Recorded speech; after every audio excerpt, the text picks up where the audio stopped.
Em nome do Pai que me criou, do Filho que me resgatou, do Espírito Santo que me santificou.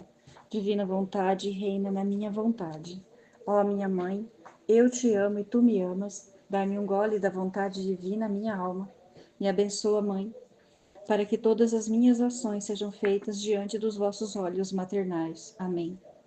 Suprema Majestade, eu venho em sua divina vontade, em nome de todos, do primeiro ao último homem que existirá na terra, para dar a ti as homenagens que tendes direito, as adorações, os louvores, o amor, as reparações, por todos e por cada pecado. Vem o Senhor na sua divina vontade.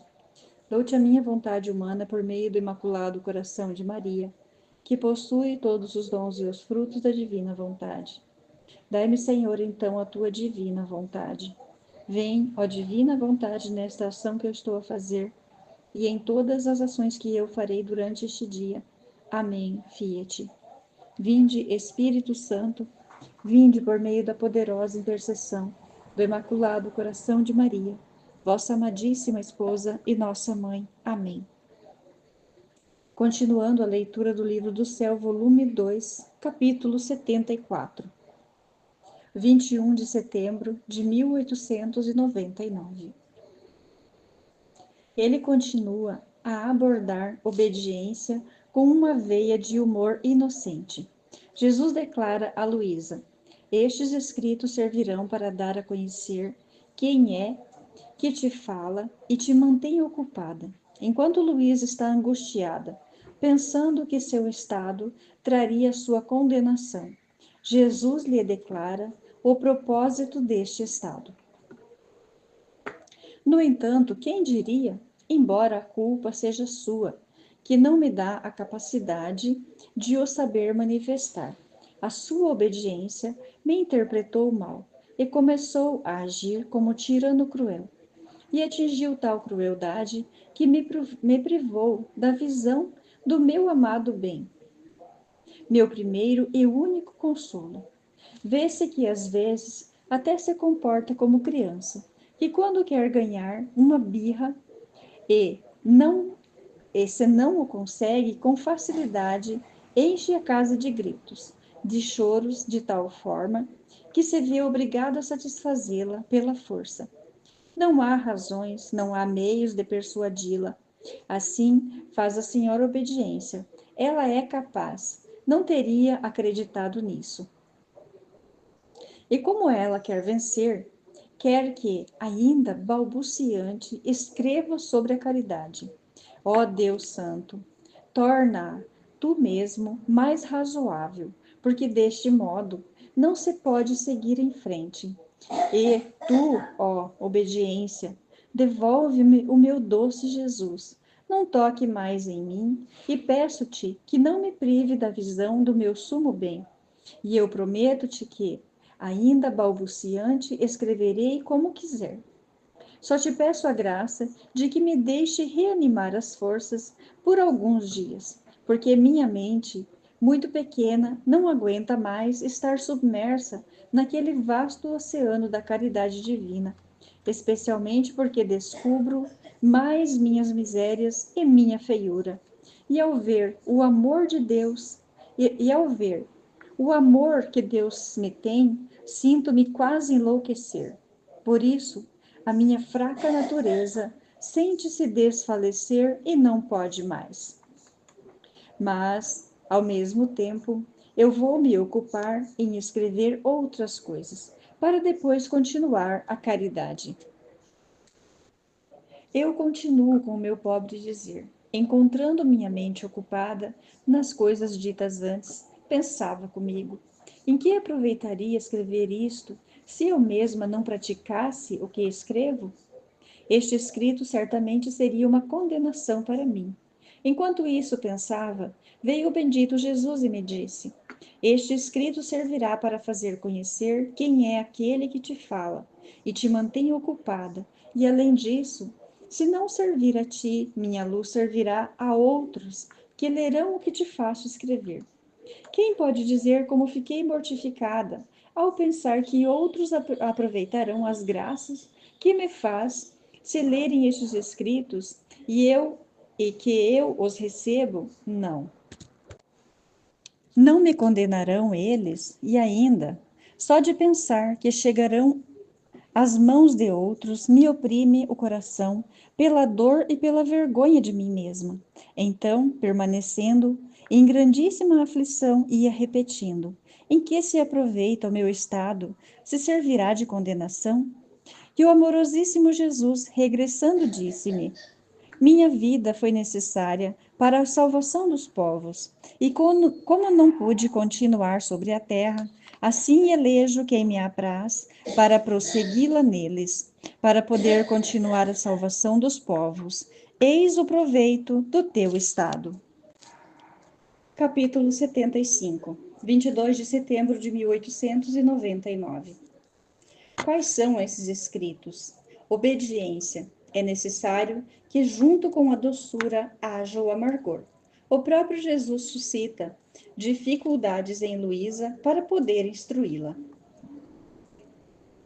Sinto-me como se um prego me cravasse o coração pelas palavras que ontem disse meu doce Jesus. E sendo ele sempre benigno com esta miserável pecadora, para aliviar minhas penas veio, e compadecendo-se de mim, disse-me: minha filha, não queiras te afligir mais.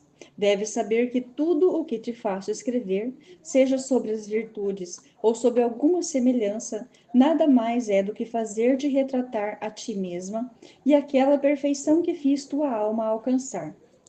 Ó Deus, que grande repugnância sinto ao escrever estas palavras, porque não me parece que seja verdade o que foi dito. Sinto que ainda não entendo o que é virtude e perfeição, mas a obediência assim o quer. E é melhor morrer do que ter que lidar com ela. Muito mais porque ela tem duas faces. Se faz como ela diz, toma o aspecto de senhora e te acaricia como amiga fiel, e até promete todos os bens que há no céu e na terra. Mas, se depois descobre uma sombra de objeção, subitamente, sem ser avisado, se mostra e se acha como um guerreiro que está preparando suas armas para te ferir e destruir. Ó meu Jesus, que virtude é esta? Obediência que faz tremer só de pensar nela? Então Jesus me dizia aquelas palavras, eu lhe disse. Então, enquanto Jesus me dizia aquelas palavras, eu lhe disse: meu bom Jesus, em que aproveita a minha alma ter tantas graças, se depois me amargam minha vida inteira, especialmente nas horas da tua privação? Porque compreender quem tu és e de quem estou privada é um contínuo martírio para mim. Portanto, não me serve mais do que para fazer-me viver continuamente amargurada. E ele acrescentou: quando uma pessoa provou a doçura de um alimento e depois é obrigada a tomar o amargo, para remover esse amargor, duplica-se o desejo de provar o doce. E isto é muito útil àquela pessoa, porque se ela sempre provasse o doce, sem nunca provar o amargo, não teria grande apego pelo doce. E, se sempre provasse o amargo sem conhecer o doce, não conhecendo-o, nem sequer o desejaria. Por isso, um e o outro são benéficos, e assim também é bom para ti. E eu, meu Jesus pacientíssimo, perdoa-me por ter que suportar uma alma tão mísera e ingrata. Parece-me que desta vez quero investigar demasiado. E Jesus, não te perturbes. Sou eu mesmo quem move as dificuldades em teu interior para ter ocasião de conversar contigo, e ao mesmo tempo para te instruir em tudo. Capítulo 76, 25 de setembro de 1899. O medo de Luísa de que os escritos pudessem cair nas mãos de outros. Luísa é quem defende Jesus e os homens. Em minha mente, estava pensando: se estes escritos chegassem às mãos de alguém, talvez dissessem: deve ser uma boa cristã porque o Senhor lhe faz tantas graças, sem saber que, apesar de tudo isto, sou ainda muito má. Eis como as pessoas podem ser enganadas, tanto no bem quanto no mal. Ah, Senhor, só tu conheces a verdade e as profundezas dos corações. Enquanto isso pensava, veio o bendito Jesus e me disse: Amada minha, e se as nações soubessem que tu és a minha defensora e a deles? E eu: Meu Jesus, que dizes? E ele: Como? Não é verdade que me defendes nas penas que elas me dão, e ao te colocar no meio entre mim e elas, e tomas sobre ti o golpe que eu estava para receber em mim? E o que eu deveria descarregar sobre elas? E se alguma vez não os recebe sobre ti, é porque não permito. E isto para o vosso grande pesar, ao ponto de te lamentares comigo. Podes porventura negá-lo? Não, Senhor, não posso negá-lo, mas vejo que é uma coisa que tu mesmo infundistes em mim. Por isso, digo que o fato não é que eu seja boa e me sinto toda confusa ao ouvir que me dizes estas palavras. Capítulo 77, 26 de setembro de 1899. Jesus não leva em conta a repugnância que Luísa sente por obedecer, porque sua vontade é totalmente identificada com a dele. A Virgem tornou-se pela graça o que Deus é por natureza. Diferença entre ver Deus abstratamente e intuitivamente. Esta manhã, tendo vindo o meu adorável Jesus, transportou-me para fora de mim mesma, mas com o meu profundo pesar. Via-o de costas, e por mais que lhe pedisse que me deixasse ver o seu santíssimo rosto, me era impossível. Em meu interior ia dizendo: Quem sabe, talvez, sejam minhas oposições à obediência de escrever o motivo pelo qual não se digna mostrar seu rosto adorável. E enquanto isso dizia, chorava. Depois de me ter feito chorar, virou-se e disse: Eu não levo em conta tuas oposições, porque tua vontade está tão fundida com a minha que não podes querer senão o que eu quero. Por isso, enquanto te repugnas, ao mesmo tempo te sentes atraída como por um imã a fazê-lo. Assim, tuas repugnâncias não servem para outra coisa que para tornar mais bela e resplandecente a virtude da obediência. Por isso, não as tomo em conta. Depois de olhar seu belíssimo rosto, em meu interior sentia um contentamento indescritível e, dirigindo-me a ele, lhe disse: Dulcíssimo amor meu, se eu sinto tanto deleite ao ver-te, o que terá sentido nossa mãe rainha quando tu te encerraste em teu seio puríssimo? Que contentamentos, quantas graças não lhe conferiste?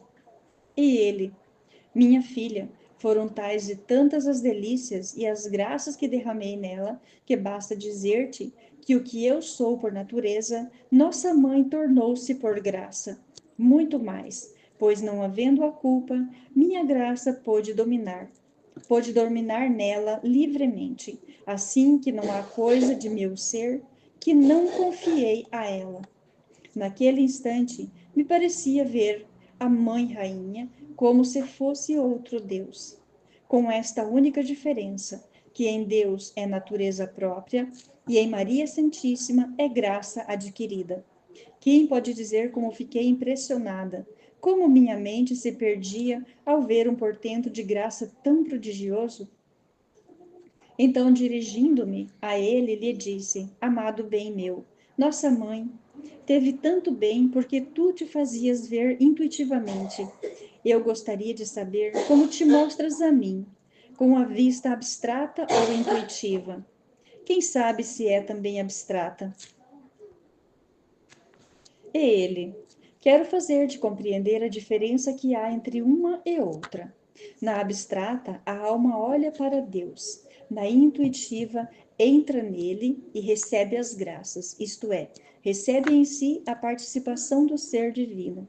E tu, quantas vezes não participastes do meu ser? Esse sofrer que em ti parece como se fosse connatural, aquela pureza que viestes a sentir como se não tivesses corpo. E tantas outras coisas não te dei quando te atraí a mim intuitivamente? Ah, Senhor, é verdade. E eu, que agradecimentos te dei por tudo isto? Qual foi a minha correspondência? Sinto vergonha só de pensar nisso, mas, perdoa-me e faz que me possam conhecer no céu e na terra como um objeto de suas infinitas misericórdias. Nota: em seu depoimento de 18/7/1931, Padre Cassalvo Vaz, professor de dogmática, teologia mística, etc., no Colégio Santo Antônio, em Roma, escreveu: quanto aos fenômenos místicos, o livro parece verdadeiramente inspirado dos numerosos pontos que ele lista. Tomemos isto como exemplo.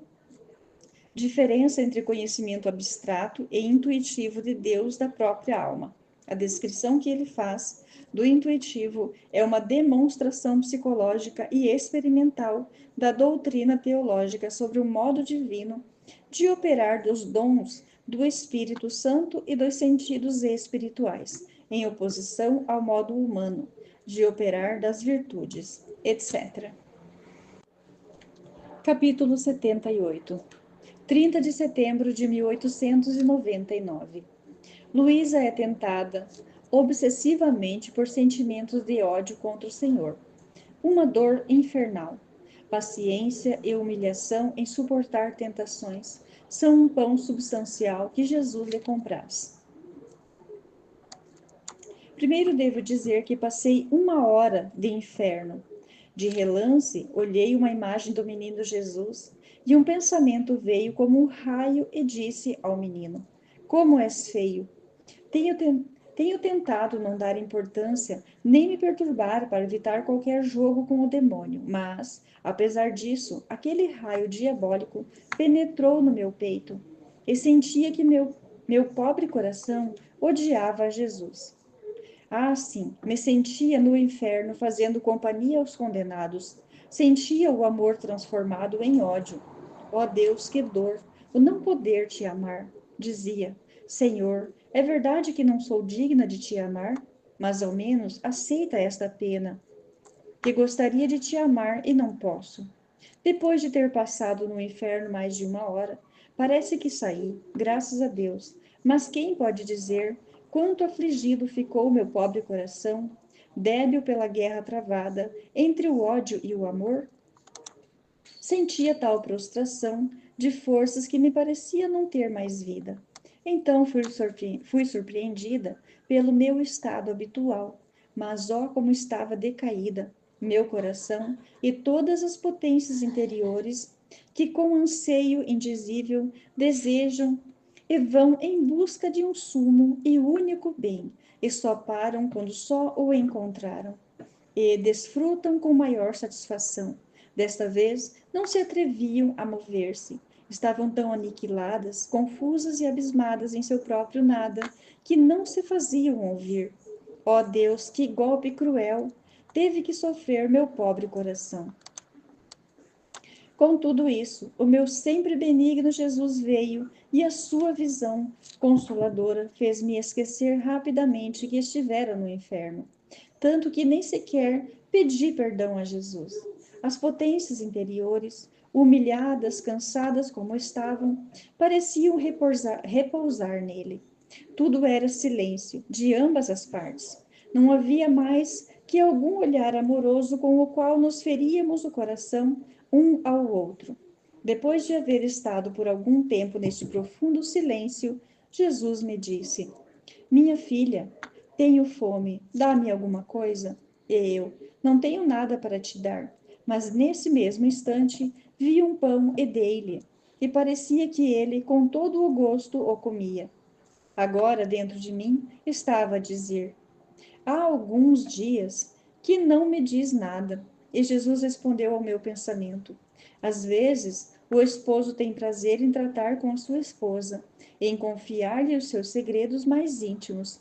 Outras vezes, deleita-se com mais prazer em descansar e em contemplar a beleza um do outro. Enquanto o falar impede o repouso, e o simples pensamento do que se deve dizer ou do que se deve tratar não deixa prestar atenção em ver a beleza do esposo e da esposa. Mas, no entanto, isto serve porque, depois de haver repousado e compreendido mais sua beleza, vem amar-se mais, e com maior força saem para trabalhar, tratar e defender seus interesses. É o que estou fazendo contigo, não estás feliz? Depois disto, um pensamento me iluminou a mente acerca da hora passada no inferno, e súbito disse: Senhor, perdoa-me, quantas ofensas te fiz? E ele: Não queiras afligir-te nem perturbar-te. Sou eu que conduzo a alma às profundezas do abismo, para poder depois conduzi-la mais rápida ao céu. Depois me fez compreender que aquele pão que encontrei em mim não era outra coisa que a paciência com a qual havia suportado essa hora de sangrenta batalha. Assim que a paciência, a humilhação, a oferta a Deus do que se sofre em tempo de tentação é um pão substancioso que se dá ao nosso Senhor e que ele aceita com grande deleite. Capítulo 79. 1º de outubro de 1899. O sofrimento de Jesus pelas ofensas, especialmente pelos abusos e profanações dos sacramentos, reduzidos à mera aparência. Nos sacerdotes, então, acrescenta-se um espírito de interesse. Esta manhã, Jesus continuava a apresentar-se em silêncio, mas com um aspecto aflitíssimo, e tinha cravada na cabeça uma espessa coroa de espinhos. Minhas potências interiores o sentiam em silêncio, e não me atrevia a dizer uma só palavra. Vendo que sofria muito na cabeça, estendi minhas mãos, e pouco a pouco lhe tirei a coroa. Mas que acerbo espasmo sofria, como se abriam as feridas, e o sangue corria a rios. Na verdade, era uma coisa que rasgava a alma. Depois de lhe ter tirado a coroa de espinhos, coloquei-a sobre a minha cabeça, e ele mesmo ajudava a que penetrasse bem. Mas tudo era em silêncio de ambas as partes. Todavia, qual não foi o meu espanto, quando, pouco depois, olhei de novo e lhe estavam pondo outra coroa de espinhos, com as ofensas que lhe faziam. Ó perfídia humana! Ó incomparável paciência do meu Jesus! Quão grande é! É Jesus, e Jesus calava-se e quase não os reparava para não saber quem eram seus ofensores. Então, tirei-a de novo e, despertando todas as minhas potências interiores, de terna compaixão, disse-lhe: Meu bem-amado, doce vida minha, por que não me dizes nada? Nunca foi teu costume esconder teus segredos de mim. Ah, conversemos um pouco. Assim aliviaremos deveres e a dor, e o amor que nos oprime. Ele: Minha filha, tu és o alívio em minhas penas. No entanto, deves saber que não te digo nada, porque tu me obrigas sempre a não castigar as pessoas. Queres opor-te à minha justiça. E se não faço como tu queres, ficas descontente. E eu sinto uma dor porque não a tenho feliz. Então, para evitar problemas de ambos os lados, é melhor eu ficar em silêncio. E eu, meu bom Jesus, talvez tenhas esquecido do quanto sofras depois de teres usado a justiça? Ver-te sofrer nas criaturas é o que me torna mais cautelosa do que nunca a convencer-te a não punir as pessoas. E, além disso, as próprias criaturas se voltarem contra ti como tantas víboras venenosas, que se estivessem em seu poder, já te teriam subtraído a vida. Porque, se vendo sobre teus flagelos, vem a irritar ainda mais a tua justiça. Não me dá coragem para dizer fiat voluntas tua. E ele: A minha justiça já não pode mais deixar passar. Sinto-me ferido por todos, por sacerdotes, por devotos, por leigos, especialmente pelo abuso dos sacramentos. Aqueles que não têm cuidado algum, aumentando o desprezo. Aqueles que frequentando-os, fazem deles uma conversa prazerosa. E outros ainda, não estando satisfeitos em seus caprichos, chegam por isso a ofender-me. Oh, como fica dilacerado o meu coração ao ver reduzidos os sacramentos como aqueles quadros pintados, ou como aquelas estátuas de pedra que de longe parecem vivas, mas quando se lhes aproxima, se percebe o engano. E então se vai tocá-las. Que coisa se encontra? Papel, pedra, madeira, objetos inanimados, e fica desenganado de tudo. Assim são os sacramentos, reduzidos na sua maior parte a nada mais do que aparência. Quer dizer, pois, daqueles que permanecem mais sujos que limpos, e além disso, o espírito de interesse que reina nos religiosos é para chorar. Não te parece que são todos olhos aí onde há um miserável lucro, ao ponto de degradar sua dignidade? Mas, onde há interesse, não há mãos nem pés para mover-se, nem sequer um pouquinho. Este espírito de interesse enche-lhes tanto o interior que transborda e até os próprios leigos sentem a peste. E escandalizados, não têm fé em suas palavras. Ah, sim, ninguém deixa de me ofender. Há quem me ofenda diretamente e quem, podendo impedir um grande mal, não se preocupa em fazê-lo. Por isso, não tenho a quem me dirigir. Mas eu os castigarei de maneira a torná-los inúteis e os destruirei completamente. Chegarão a tanto que ficarão desertas as igrejas, sem ter quem administre os sacramentos. Interrompendo sua palavra, toda espantada disse: Senhor, o que dizes?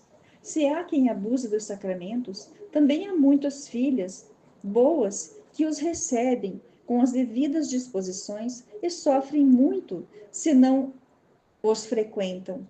E ele, muito escassoso é o número, e além disso, sua dor por não poder recebê-los servirá como uma reparação a mim e para servirem como vítimas por aqueles que abusam. Quem pode dizer como fiquei ferida por esta conversa de Jesus bendito? Mas espero que queira aplacar-se por sua infinita misericórdia.